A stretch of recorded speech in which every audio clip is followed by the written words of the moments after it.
அனைவருக்கும் வணக்கம். 2006 2011 கலைஞர் ஆட்சியில் சென்னை மாநகராட்சியில் இருக்கிற மக்களுக்கு குடிநீர் பிரச்சனை தீர்த்திட வேண்டும் என்ற நல்ல நோக்கில் மாமல்லபுரம் அருகே இருக்கிற நெமிலி என்ற பகுதியில் நாள் ஒன்றுக்கு 100 மில்லியன் லிட்டர் உற்பத்தி கொண்ட அந்த கடல் நீரை குடிநீராக்குற திட்டத்தை அன்றைக்கு துணை முதல்வராக இருந்து உள்ளாட்சி துறை அமைச்சராக இருந்த நம்முடைய தலைவர் அவர்கள் 23/2/2010 அன்று அந்த திட்டத்திற்கு அடிக்கல் நாட்டினார். அதற்கு பிறகு ஆட்சி மாற்றத்திற்கு பிறகு அதிமுக ஆட்சியாளர்கள் அந்த திட்டத்தை செயல்பாட்டுக்கு கொண்டு வந்தார்கள். அந்த திட்டத்தின் மூலமாக ஈசிஆரில் உள்ள அடையாறு முதல் ஈஞ்சம்பாக்கம் வரையிலும், ஓஎம்ஆர் சாலையில் பெருங்குடி முதல் செம்மஞ்சேரி வரையிலும், மயிலாப்பூர் நந்தனம் ஆகிய பகுதிகளில் அடங்கியிருக்கிற 9 லட்சம் மக்களுக்கு தினமும் தண்ணீர் தருகிற அந்த திட்டத்தை கொண்டு வந்து செயல்படுத்திய அரசு திராவிட முன்னேற்ற கழக அரசு. அதற்கு பிறகு 2021ஆம் ஆண்டு மீண்டும் திராவிட முன்னேற்ற கழக அரசு பொறுப்பேற்றதுக்கு பிறகு நம்முடைய மாண்புமிகு தமிழ்நாடு முதலமைச்சராக இருந்த தளபதி அவர்கள் அதே நெம்மேலியில் 1516.82 கோடி மதிப்பில் நாள் ஒன்றுக்கு 150 மில்லியன் லிட்டர் கடல் நீர் குடிநீர் ஆகிற திட்டத்தை, ரெண்டாவது கடல் நீர் குடிநீர் திட்டத்தை தொடங்கி வைத்தார்கள். அது என்னைக்குன்னு சொன்னால் 24/2/2024 அன்று தொடங்கி வச்சாங்க. இந்த நிலையத்திலிருந்து பெறப்படுகின்ற குடிநீர் சென்னை மட்டும் இல்லாமல் சென்னை புறநகர் பகுதியில் இருக்கிற செங்கற்பட்டு மாவட்டத்தில் இருக்கிற மக்களுக்கும் அதுக்கு கிடைக்க வேண்டும் என்ற நல்ல நோக்கில் தென் சென்னை பகுதியில் அடங்கியிருக்கிற ஆலந்தூர், புனித தோமையர் மலை, மூவரசம்பட்டு, பல்லாவரம், கீழ்கட்டில், அதேபோல் வேளச்சேரி, உள்ளகரம், புழுதிவாக்கம், மடிப்பாக்கம், கோயிலம்பாக்கம், நன்மங்கலம் ஆகிய பகுதிகளில் வசிக்கிற 20 லட்சத்திற்கும் மேற்பட்ட மக்களுக்கு தினமும் தண்ணீர் தர வேண்டும் என்ற நல்ல நோக்கில் அந்த திட்டத்தை நம்முடைய முதல்வர் அவர்கள் தொடங்கி வைத்தார்கள். தொடங்கி வச்சது மட்டும் இல்லை, இந்த ரோட்லேயே அந்த திட்டத்திற்கு வெளியே ஒரு மிகப்பெரிய ஒரு கல்வெட்டு போட்டு அதையும் திறந்தாங்க. ஒரு 2-3 நாட்களுக்கு முன்பாக அந்த கம்பீரமாக அமைக்கப்பட்டிருந்த அந்த கல்வெட்டு சிதலம், அதை ஒரு துணியை போட்டு மூடி உள்ளே இருக்கிற தலைவருடைய பேர்லாம் நீக்கிட்டாங்க. இதை அறிந்த நாங்கள்லாம் அங்கே போய் நம்முடைய தோழர்கள்லாம் எந்த நோக்கத்திற்காக நீக்கினீங்க எங்கள் கல்வெட்டை, தலைவர் பெயர் போட்டது எதுக்கு எடுத்தீங்க கேட்டதுக்கு, அது கொஞ்சம் சிதலம் அடைஞ்சிச்சு, அதை நாங்கள் ரிப்பேர் பண்ணிட்டு இருக்கிறோம், இன்னும் ஒரு வாரத்தில் நாங்கள் சரி பண்ணி கொடுக்குறோன்னு சொல்லியிருக்கிறாங்க. ஆக அப்பேற்பட்ட கம்பீரமாக அமைக்கப்பட்ட அந்த கல்வெட்டை இன்னும் ஒரு வார காலத்திற்குள்ளாக சீரமைத்து தரவில்லை என்று சொன்னால் மாவட்ட திராவிட முன்னேற்ற கழகத்தின் சார்பில் மிகப்பெரிய ஒரு போராட்டம் நடைபெறும் என்பதை எச்சரிக்கையாக நான் தெரிவிக்க விரும்புகிறேன். இன்றைக்கி இங்கே மட்டும் இல்லை, ஆலந்தூரில் என் தொகுதியிலே பார்த்தீங்கன்னா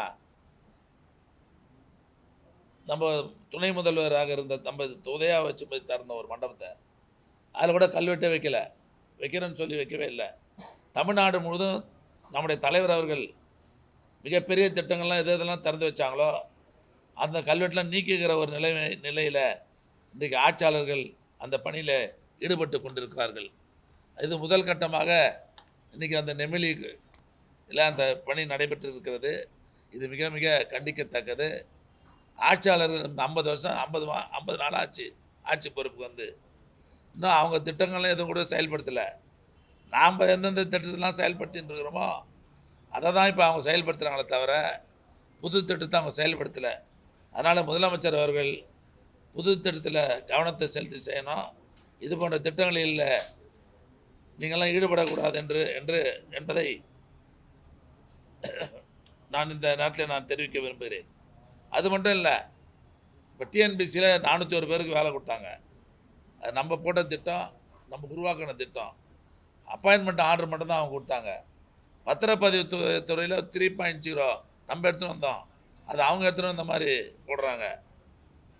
இது மாதிரி நம்ம எடுத்து வந்த திட்டத்தை நாங்கள் எடுத்துகிட்டு வந்தோம்னு சொல்லி அவங்கள பெருமைப்படுத்திக்கிறாங்களே தவிர புது திட்டங்கள் எதுவும் எடுக்காமல் இது போன்ற சில்லு திட்டங்களில் இன்றைக்கு இந்த அரசு ஈடுபட்டு கொண்டிருக்கிறது என்பதை நான் வன்மையாக கண்டிக்கிறேன். நீங்கள் நம்முடைய தலைவர் தளபதியை பொறுத்தவரையிலையும் அற்புதமான திட்டங்கள்லாம் கொண்டு வந்தார். இந்த 5 வருஷத்தில் ஒரு 50 ஆண்டுகள் செய்ய வேண்டிய பணிகளை எல்லாம் 5 ஆண்டுகளில் செய்து இந்தியாவிலேயே தமிழ்நாடு சிறந்த மாநிலம் என்ற தகுதியை உருவாக்கிய தலைவர் நம்முடைய மாண்புமிகு முதல்வராக இருந்த நம்முடைய தலைவர் அவர்கள்.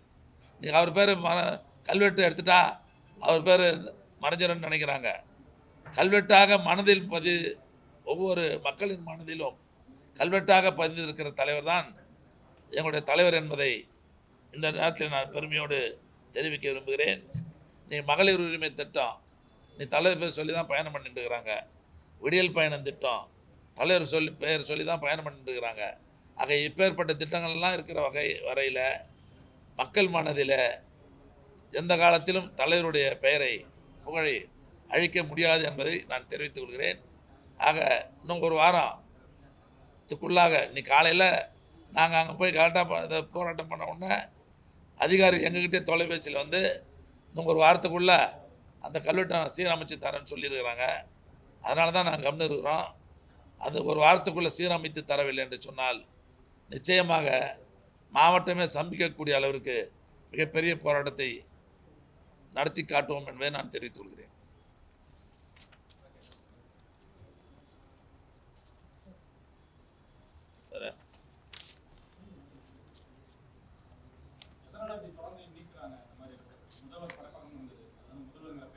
எல்லாம் பொறாமை வச்சரிப்பு. ஆமாம், நான் முதல்வன் இருந்தது, அதாவது முதல்வன் எடுத்துட்டாங்க. அவங்களுக்கு ஒரு பயம் ஏற்படுது. எங்கே பார்த்தாலும் தலைவர் மு.க. ஸ்டாலினுடைய பேரை கண்டாலே சும்மா அதிருது இல்லைங்கிற மாதிரி முதலமைச்சருக்கு அந்த பேரை எங்கே பார்த்தாலும் ஒதிருது. அதனால தான் அவர் போகிற இடங்களெல்லாம் கல்வெட்டை இருக்கக்கூடாதுன்ற நோக்கத்தோடு அவங்க இதெல்லாம் அகற்றிட்டு வராங்க. நாள் முதல்வன் திட்டத்தில் பேரை மாற்றினாங்க. Tamil Nadu skill corporation, Tamil Nadu skill development பேரை மாற்றினாங்க. பேரை மாற்றுறதை பற்றி எங்களுக்கு கவலை இல்லை, மாற்றிட்டு போட்டோம். ஆனால் அதில் இருக்கக்கூடிய அந்த வெப்சைட்டில் இருக்கக்கூடிய வீடியோஸ் எல்லாம் கடந்த ஆட்சியில் முதலமைச்சராக இருந்து திட்டங்களை செயல்படுத்தியது, பயனடைந்த மாணவர்கள்லாம் அவங்களுடைய எக்ஸ்பீரியன்ஸை ஷேர் பண்ணது, இது எல்லாமே வந்து ஒரு டாக்குமெண்ட்டாக இருக்குது. அடுத்தடுத்த தலைமுறைக்கு இருக்கக்கூடிய டாக்குமெண்ட். அதை எல்லாத்தையுமே இன்றைக்கி வந்து டெலீட் பண்ணியிருக்கிறாங்க. டிஐபிஆரை வந்து தாவேகானுடைய ஐடி விங் மாதிரி அவங்க வந்து பயன்படுத்துகிறாங்க. இதெல்லாம் தான் நம்மளுடைய முன்னாள் அமைச்சர் வந்து உங்கள் முன்னாடி இன்னைக்கு எடுத்து சொல்லியிருக்காங்க. இது எச்சரிக்கை விடுத்திருக்கிறாங்க.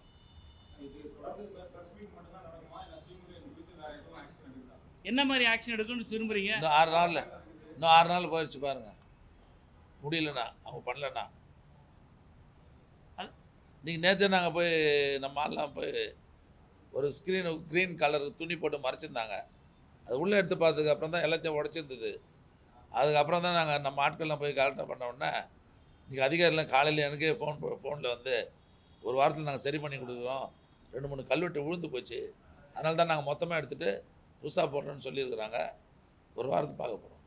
அவருடைய கில்லி படத்தில் கபடி விளையாட்டில் இந்த பிளேடு மேலே வச்சுருக்கிற நம்பிக்கையை உன்னுடைய திறமை மேலே வையின்னு சொன்னார்ல, அந்த மாதிரி ஸ்டிக்கர் மேலே வைக்கிற நம்பிக்கைக்கு பதிலாக ஒரு நல்ல திடமான ஒரு திட்டத்தை கொடுக்க சொல்லுங்கள் முதலமைச்சர் விஜய். ஸ்டிக்கர் ஒட்டுற வேலை வேண்டாம், கல்வெட்டில் நீக்கிற வேலை வேண்டாம். அப்படி நீக்கினா எங்களுடைய தலைவர்கள் சொன்னது மாதிரி தமிழ்நாடே ஸ்தம்பிக்கிற அளவுக்கு போராட்டங்கள் நடக்கும்.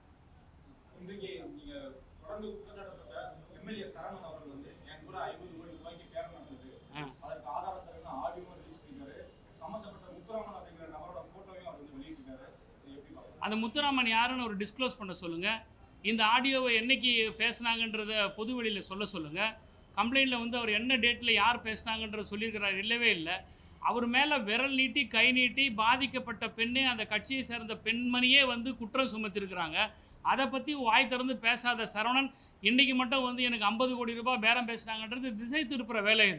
இது வந்து அவங்களுடைய ஆலோசகர்கள் ஜான் ஆரோக்கியசாமியா அவங்க எழுதி கொடுக்குற ஸ்க்ரீன் பிளேவை இந்த எம்எல்ஏஸ்லாம் இன்றைக்கி வந்து நடிச்சுக்கிட்டு இருக்காங்க. அவ்வளோதான்.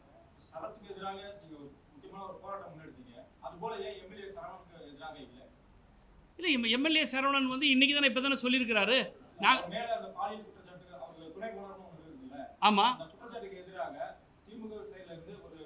இல்லையா, இல்லை ஒன்றுத்துக்கு போராட்டம் பண்ண முடியாது சார். நாங்கள் ஒட்டுமொத்தமாக பாலியல் குற்றங்கள் நிகழ்கிறதுன்றது திமுகவுடைய மாணவருடைய சார்பாக நாங்கள் வந்து வெளிப்படுத்தி தமிழ்நாடு முழுவதும் போராட்டம் நடத்தியிருக்கிறோம். கைது செஞ்சுருக்கிறீங்க. ஒரு அரசாங்கத்திற்கு என்னுடைய கவனத்துக்கு கொண்டு வர்றதுக்கு சில போராட்டங்கள் அதை நாங்கள் செஞ்சுருக்கிறோம். நான் கண்ணை திறந்தே பார்க்க மாட்டேன் இருக்கக்கூடிய முதலமைச்சரை ஒரு 6 மாதத்துக்கு வேடிக்கை பார்க்குறோம். அதுக்கப்புறம் தெருக்கு போராட்டம் நாங்கள் இல்லை, பொதுமக்களே வந்து செய்யக்கூடிய சூழல் தான் இன்றைக்கி உருவாக்கிட்டு இருக்கிறாங்க.